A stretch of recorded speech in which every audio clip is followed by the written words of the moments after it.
Apabila Sayyidina Abdullah bin Mas'ud memanjat pokok, para sahabat baginda yang lain tertawa apabila mereka mendapati betis beliau terlalu kurus. Bila panjat, kalau pakai jubah tak pasal. Bila panjat pokok, gambarnya pun terselak tu. Tapi tidaklah sampai merendahkan orang. Jadi para sahabat nampak Allah yang kecilnya betis. Bukan masuk gym lah ceritanya. Kurus je. Jadi para sahabat lagi ketawa. Allah yang kurus je. Betul lah. Macam kita. Kalau kawan kita ada buat benda selek sikit kan, kita suka ketawa. Okey. Para sahabat baginda yang lain tertawa apabila mereka mendapati betis beliau terlalu kurus. Tindakan para sahabat tersebut menyebabkan Rasulullah sallallahu alaihi wasallam terus bersabda, "Ma tadhakun? La rijlu Abdillah asqalu fil mizan yaumal qiyamah min Uhud." Yang bermaksud, apa yang menyebabkan kamu semua ketawa? Nabi tak setuju tindakan para sahabat. Seakan-akan merendahkan Sayyidina Abdullah bin Mas'ud. Apa yang menyebabkan kamu semua ketawa? Sesungguhnya kata Rasulullah, kaki Abdullah, iaitu Sayyidina Abdullah bin Mas'ud, lebih berat timbangan pada hari kiamat daripada gunung Uhud. Maknanya pahala yang dibuat oleh kaki Sayyidina Abdullah bin Mas'ud saja lebih berat timbangannya berbanding dengan beratnya gunung Uhud. Senyap yang bersahabat Nabi SAW mengiktiraf kehebatan dan kemuliaan Sayyidina Abdullah bin Mas'ud. Kalau dalam ilmu hadis, kalau kita baca hadis mana-mana riwayat, bila disebut an Abdillah qala Rasulullah Tuhan, daripada Abdullah. Sedangkan siapa nama sahabat Nabi banyak yang nama Abdullah. Anak Sayyidina Umar nama Abdullah bin Umar. Anak Sayyidina Amru pun Abdullah bin Amr bin As. Jadi banyak orang nama Abdullah. Tapi nak cerita sehingga menjadi satu kita boleh kata macam formula ataupun satu kenyataan begitu. Sekiranya disebut nama Abdullah di kalangan para sahabat Nabi dan tidak menyatakan siapakah ayah beliau, maka orang itu adalah Sayyidina Abdullah ibnu Mas'ud radhiyallahu ta'ala anhu. Ghaliban secara kebiasaannya bila kita jumpa kalimah Abdullah dalam riwayat hadis yang mana orang itu berada pada status sahabat Nabi SAW, maka Abdullah yang dimasukkan kebiasaannya adalah Sayyidina Abdullah ibnu Mas'ud radhiyallahu ta'ala anhu. Sayyidina Abdullah bin Mas'ud merupakan antara ulama besar di kalangan para sahabat. Antara yang meriwayatkan hadis daripada beliau daripada kalangan para sahabat Rasulullah sallallahu alaihi wasallam adalah Sayyidina Abu Hurairah, Sayyidina Abdullah bin Mas'ud ibn Abbas, Sayyidina Anas bin Malik dan Sayyidina Jabir bin Abdullah. Antara para tabi'in pula yang meriwayatkan hadis daripada beliau adalah Al-Alqamah, Al-Aswad dan Masruq. Ini di antara contoh nama-nama para perawi hadis. Kalau kita buka kitab hadis, macam-macam lagi lah yang kita jumpa di kalangan orang yang menjadi murid kepada Sayyidina Abdullah ibn Mas'ud radhiyallahu ta'ala anhu. Beliau meninggal dunia di Al-Madinah pada tahun 32 Hijriah dalam usia sekitar 60 tahun radhiyallahu ta'ala anhu wa ardahu, dan dikebumikan di Baqi', di Baqi' Al-Gharqad. Beliau meninggal pada zaman pemerintah Sayyidina Osman bin Affan. Sayyidina Abdullah bin Mas'ud meninggal dalam pemerintahan Sayyidina Osman bin Affan. Masa beliau sedang sakit meninggal tu, Sayyidina Osman datang ziarah. Lepas tu nampak dia macam Sayyidina Abdullah bin Mas'ud macam mengeluh, macam seakan-akan mengadu masalah itu. Jadi Sayyidina Osman tanya, "Kamu ni kenapa? Apa yang kamu ingin adukan? Apa masalah kamu? Apa yang kamu risaukan?" Kata Sayyidina Abdullah bin Mas'ud, "Saya risaukan dosa saya.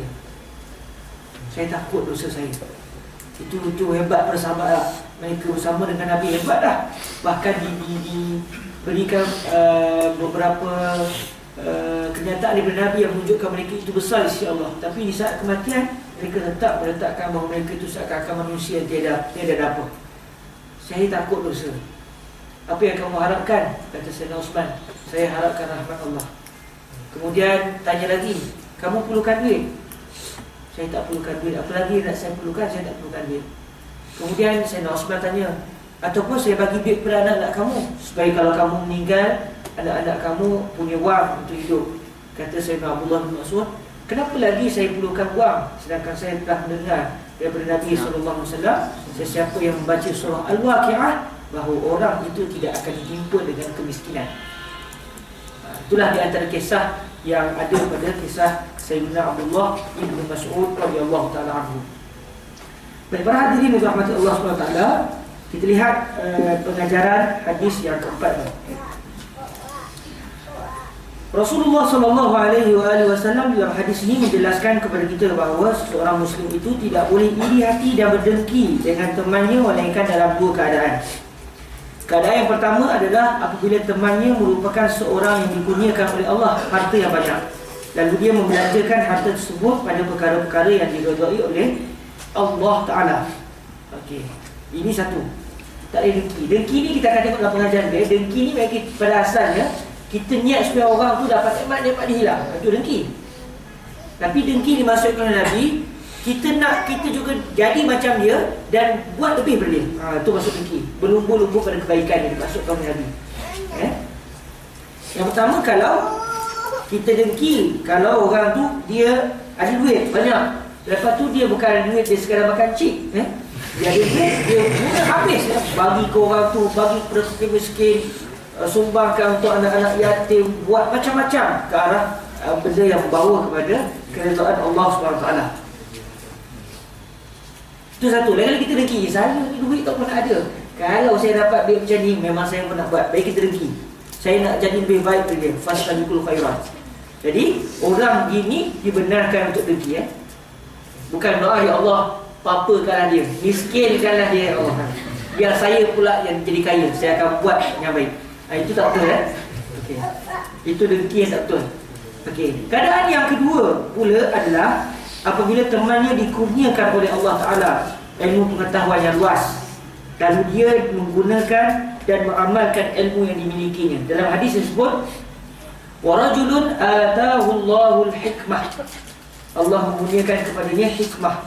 Okay, ada ulama kata hikmah ni maksud dia bacaan Al-Quran, ilmu Al-Quran. Ada orang kata hikmah ni sebenarnya benda yang baik yang digunakan kebaikan. Ada orang kata hikmah ni maksudnya ilmu. Okey, saya sebut di sini ilmu lah. Tapi banyak ulama menyatakan maksud-maksud yang lain. Kita boleh kata benda-benda baiklah. Orang tu dikurniakan benda-benda yang bermanfaat untuk orang, akhirnya kita dengki, saya pun nak jadi macam ni.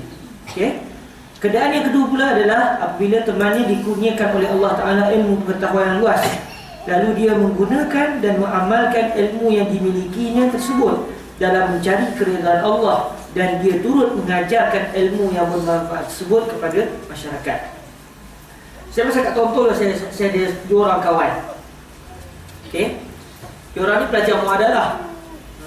Padahal diorang ni bukan tahun 1, tahun 2 daripada Malaysia lah. Daripada Malaysia. Masa tu boleh tahun 3, tahun 4 direct ke sini. Diorang pun datang, kalau tak saya tahun 4 terus. Dua orang ni saling berlawan-melawan untuk dapat yang terbaik dalam pengajian mereka. Ada satu orang tu, dua orang ni, antara dua orang ni, dia punya berdengki nak supaya masing-masing nak jadi yang terbaik. Bila salah seorang ni tengok kawan dia baca buku, dia dengki. Akhirnya dia buat macam mana? Dia letak buku dekat tepi dia punya katil, supaya bila terjaga tengah malam, dia buka lampu kejap, dia baca. Dia nak lawan. Lepas tu dia berhenti, dia tidur tak? Dah cerita berlawan sampai tahap tu, dengki boleh tengok, dia ni tak boleh jadi ni. Okay? Yang ni yang baik. Contoh hari orang tanya, macam mana study akhir? Sekodar Syekh. Sekodar tak mau, kita nak berkadar-kadar. Kita nak berkadar-kadar. Macam mana study Syekh? Power. Contoh kita nak tahap itu supaya kita berdengki. Tengok orang lain boleh cuma lah, kita tak boleh. Okay, berdengki dalam kebaikan. Lalu dia menggunakan dan mengamalkan ilmu yang dimilikinya tersebut dalam mencari keridhaan Allah, dan dia turut mengajarkan ilmu yang bermanfaat tersebut kepada masyarakat. Orang macam ni kita kena dengki. Dia ni boleh aja, kenapa saya tak boleh? Nabi sendiri dah memberikan galakan supaya kita tidak rasa lebih kurang dalam masalah menuntut ilmu. Maka dalam dua situasi ini kita boleh berdengki kepada pemilik harta dan pemilik ilmu yang mempunyai ciri di atas, dengan maksud kita turut berusaha untuk memiliki ilmu dan harta seperti mereka berdua, agar kita juga turut dapat berbakti demi Islam sebagaimana yang dilakukan oleh dua individu tersebut. Jadi kita dengar contoh ada di kalangan para ulama kita, bila masuk tandas dia minta anak dia tolong baca kitab kuat-kuat tepi tandas.